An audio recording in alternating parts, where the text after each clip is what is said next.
অতিরিক্ত পাওয়ার লোভ কিভাবে আমাদের হাতের মুঠোয় থাকা জিনিসটাও কেড়ে নেয়। আজ আপনাদের শোনাবো যে নিজের লোভের কারণেই ভয়ানক এক বিপদে পড়ার রহস্যময় গল্প।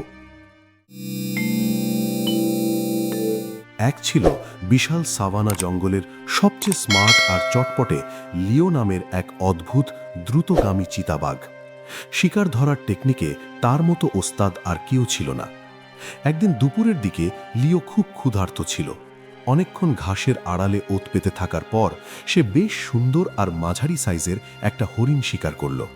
হরিণটা দিয়ে তার কয়েকদিনের খাবার খুব আরামেই হয়ে যেত। লিও সবেমাত্র একটা বড় গাছের ছায়ায় বসে শান্তিতে খাওয়া শুরু করবে, ঠিক তখনই তার চোখে পড়ল একটু দূরের একটা দৃশ্য। সে দেখল বিশাল সাইজের একটা বুনো মহিষ একা একা ঘাস খাচ্ছে।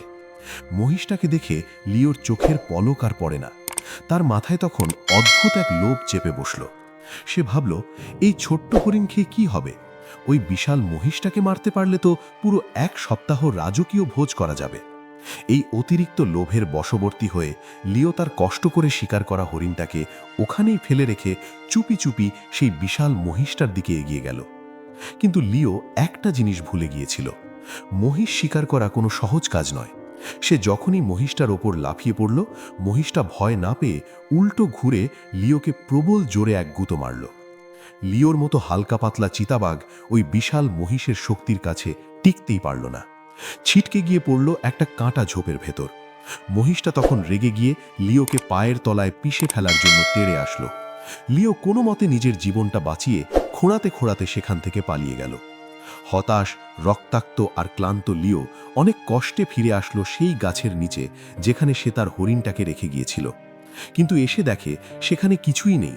একদল বন্য হায়না আর শকুন মিলে তার শিকার করা সেই হরিণটাকে ততক্ষণে পুরোপুরি সাবার করে দিয়েছে। বেশি পাওয়ার লোভে লিও শুধু তার নিশ্চিত খাবারটাই হারায়নি, উল্টো নিজের জীবনটাও হারাতে বসেছিল।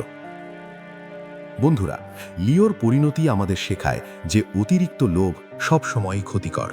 যা আছে তাতেই সন্তুষ্ট না থাকলে লিওর মতোই সব হারাতে হয়। গল্পটা ভালো লাগলে এখনই একটা লাইক দিয়ে দিন। এমন আরও দারুণ গল্প পেতে চ্যানেলটি সাবস্ক্রাইব করে পাশেই থাকুন। দেখা হচ্ছে পরের ভিডিওতে। সবাই ভালো থাকবেন।